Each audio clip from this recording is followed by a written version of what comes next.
So our company that we had to digest is Polaris. My name is Brian Bizzaro. My name is Eli Baez. I'm Sophia Wallace. I'm Despina Kumanis. Case introduction of Polaris.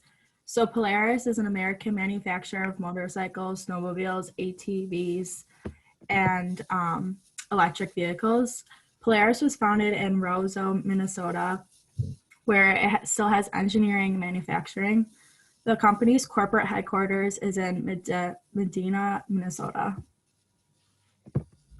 Economic slowdown in the United States as of 2010 has put significant pressure on Polaris's overall profitability. The company is considering whether it should follow their competitors and open a manufacturing facility in a lower cost country such as Mexico or China, or continue manufacturing in the United States. So by the end of the current year, 2010, Suresh, Chris, of Operations and Integrations needs to recommend to the CEO whether Polaris should build a new plant abroad or remain in the U.S. So Polaris's main overview of vision statement, mission statement, values, and the history of Polaris. So now you're going to The vision statement: Polaris empowers employees to take on challenging assignments and roles with an elevated level of responsibility in our agile working environment. The people make us who we are and create incredible products and experiences. Together, they can enhance the thrill of the ride and ultimately get their customers to think outside. Fuel the passion of riders, workers, and outdoor enthusiasts around the world by delivering innovative, high-quality vehicles, products, services, and experiences that enrich their lives. Being an overall best team, best people, safety, ethics always, and customer centricity. So when it comes to corporate responsibility, for over 65 years, Polaris has been driven by a desire to make positive impact, and today they communicate that impact as geared for good. So Polaris's Geared for Good framework focuses on efforts made in order to evaluate industries, communities, and quality of life for everyone and everything within their corporate ecosystem. So the overall framework is concentrated on 4 areas: safety and ethics always, best people, best team, customer loyalty, and environmental stewardship. So for the Gear for Good, so that is a critical component of their vision to help fuel the passion of riders, workers, and outdoor enthusiasts around the world and to empower them to think outside. So this report summarizes last year's approach, which aligned around 4 key areas. Those are environment, safety and quality, people, and community. So for the environmental aspect, the environment, they are passionate about the outdoors, where their products are designed to take people there. They're committed to minimizing the potential impact of operations and manufacturing footprint. Safety and quality. From designing high quality and safe products to delivering safe working environments, safety and quality are always at the center of what Polaris does. People, whether employees, customers, partners, or stakeholders, Polaris is committed to providing valuable experiences and opportunities for them to reach their goals at work or play in the right way. And for the community aspect, supporting local communities through corporate giving, promoting responsible riding, and volunteering is part of their overall culture. As for their history, Polaris is founded in 1954 in Roseau, Minnesota. Company remained Polaris Industries, and first snowmobile was built in 1955. Edgar Hayton, David Jefferson, and Edgar's brother Alan were the original partners in Polaris that originally produced farm equipment. So 2 years after the company's founding, it produced the first forerunner of today's snowmobile, which was sold to a lumberyard owner. And as of 1995, Polaris achieves $1 billion in sales for the first time ever. This consists of the rivals, substitutes, and the key industry indicators. All right, so now you can unshare, yeah. Polaris is battling with are Ford Motor Companies, Harley Davidson, Honda, Honda Motor Company, and Arctic Cat. These are the main rivals to Polaris, and they all pose a threat in all different markets that Polaris is in. In order for Polaris to be competitive, they need to stay at the top of their, uh, I don't know how to say it, top of their industry, basically, to keep their competitive advantage. For the substitutes, we got Zero Motorcycles. We didn't find many substitutes for Polaris because of the many different markets they're in. This is a very important advantage that Polaris has because they don't need to worry about substitutes taking their customers.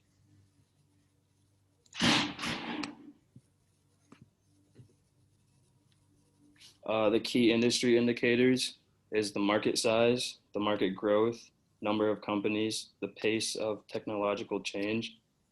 All of the indicators show how the market is developed and the ability of the market to change. The indicators need to be analyzed so that Polaris can stay at the top of their industry. Analyzing the indicators will make sure that Polaris can sustain their competitive advantage. And I gotta share this, right? Yep.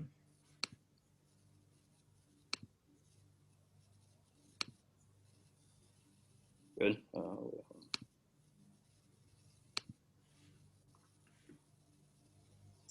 right, so for this one, we're talking about the internal analysis, which includes the SEC documentations, the ratio analysis, and the strengths and weaknesses of Polaris.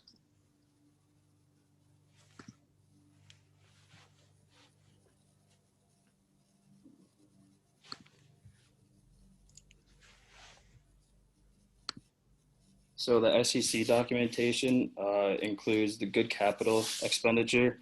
This is a major strength because without having these good returns, then they would not be able to have a quick turnaround accomplished so many projects with heavy monetary costs. And then successful track records of developing new products. Without constant innovation and product development, then customers would get sick of the company. The ratio analysis, profit margin. Polaris profit margin has increased percentage-wise every year. This is a major strength because it gives Polaris breathing room when it comes to money. The debt to equity shows that Polaris is good financially because they're able to change their debt into equity at a good percentage. And the working capital shows that Polaris, compared to other competitors, has a lot of money being used for working capital. So their strengths are successful track record of developing new products, strong dealer community, strong distribution network, high level of customer satisfaction. And their weaknesses are financial planning, in need of investment in new technologies, and product demand.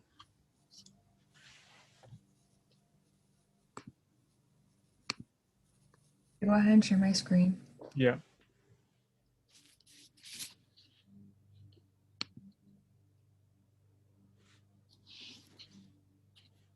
Okay, so then we have the assessment of company business level strategy. And in this, we include the IFE matrix, the EFE matrix, the SWOT analysis, and the McKinsey 7S strategy that we talked about in class.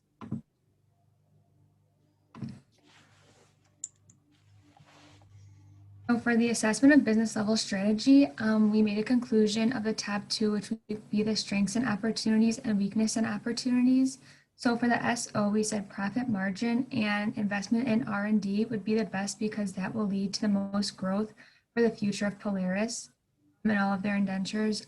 Weaknesses and opportunities, we agreed that financial planning would be the best, and there has to be more of a focus on the current asset ratio. More opportunities will arise from keeping track of the financials throughout the years and in the future. Overall, we should invest in more research and development to ensure that they keep their competitive advantage throughout the industries by modernizing their technology and innovation. Also, they need to focus on the financial planning strategy in order to maintain a good current asset ratio and the days in inventory ratio as well.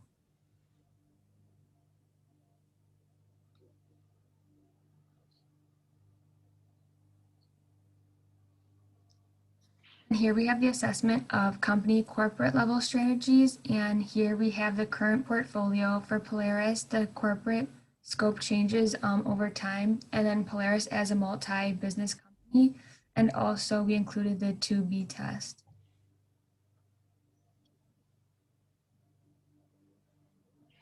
So for the current portfolio of Polaris, we have a variety of different product lines with a range from off-road to on-road vehicles, including motorcycles, ATVs, boats, gear, and equipment.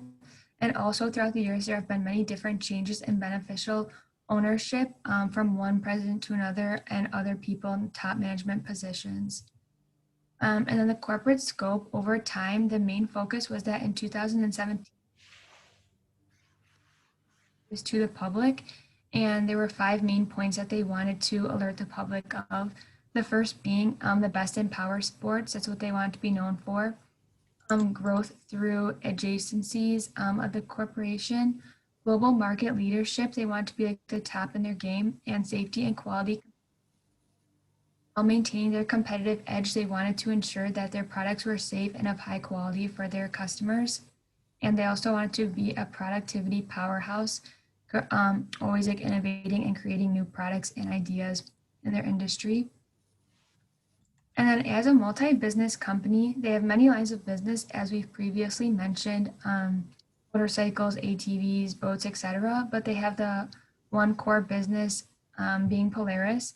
And they also have ranking from highest to lowest on popularity and which things bring in the most and least revenue, which also would be value. So being at the top, we had motorcycles. They're like the most popular for the company. And then at the bottom of the list, we had boats and also just like their accessories and gear for their products. And then we also just included a clip from the workbook of our corporate change, how we did the two.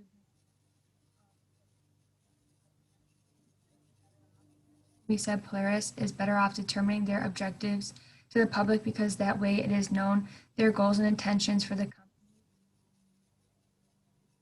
company and increase their sales and revenue. And the best alternative test for the 2B would be not to make their objectives known to the public.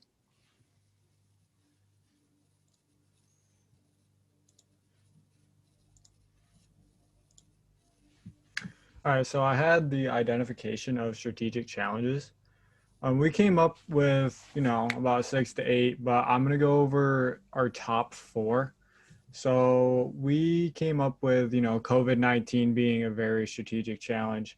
Every company with sustainability and research and development, along with their expansion into new markets.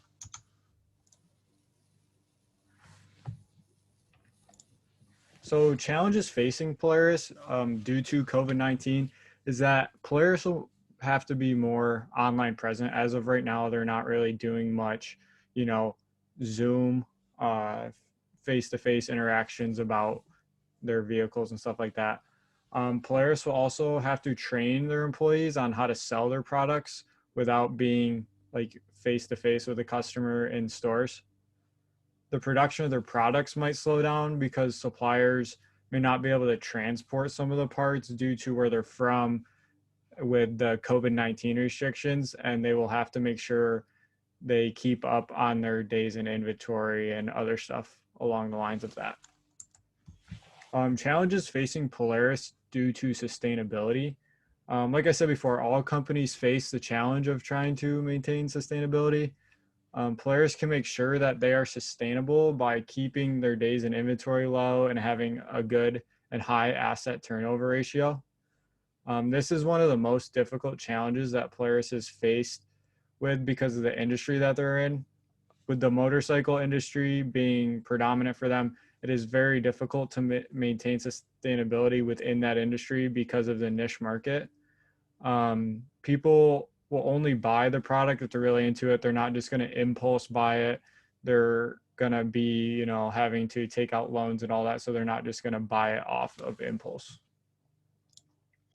Challenges facing Polaris due to, investment, R&D, and other stuff along the research and development scope is that Polaris needs to make sure that they keep investing more and more into research and development to make sure they keep their competitive advantage, because in the past they've been known as, top innovators in their industry.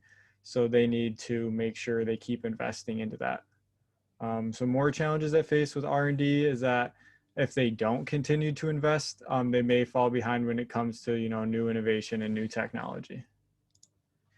So the last one we're going to talk about is their challenges of expanding into new markets.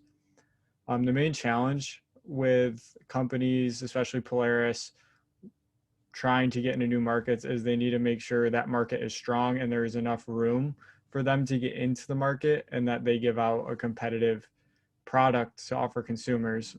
Because if like a company rushes into a new market and becomes very unsuccessful, then the company will lose a lot of money. They'll lose a lot of time they could have been putting into other parts of their company, and they just wasted a ton of investment in research and development. So what we came to a conclusion as, like, Polaris does not need to expand into new markets at the moment because they're already in, 5 or 6 different markets, and we don't believe that they would be as successful as they are in their current markets in a new market.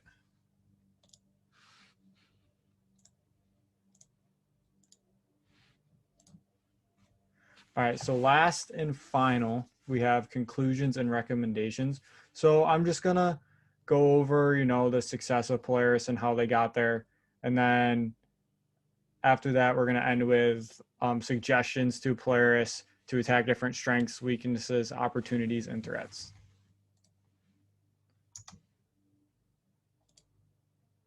Where'd you guys go? Okay.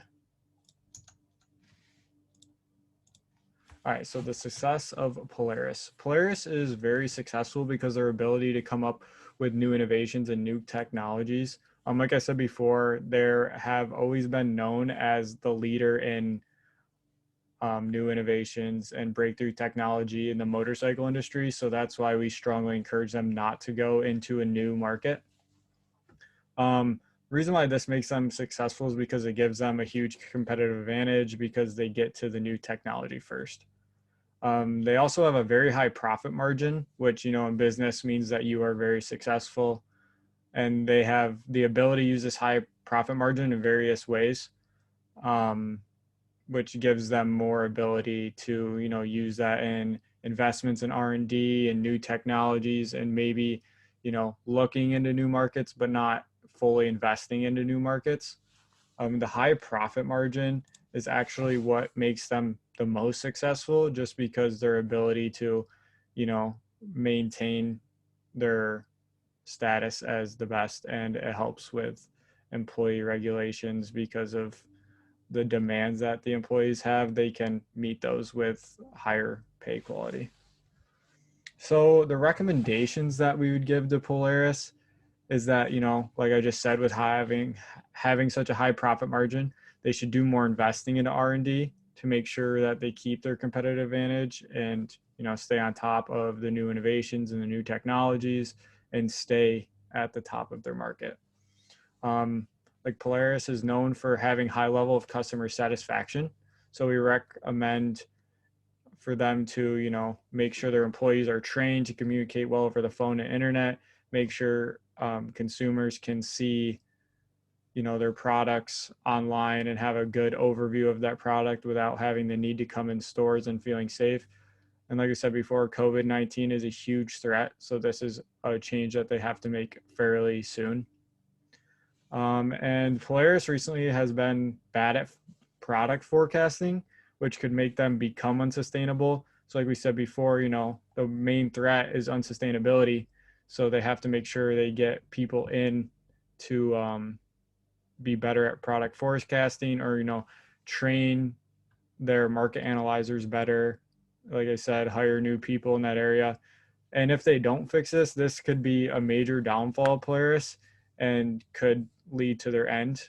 So we need to make sure that Polaris is getting in better people to do their product forecasting. So thank you for watching our video. And if you have any other questions, feel free to reach out to us. They will be in the description below. Thank you. Yes. All right.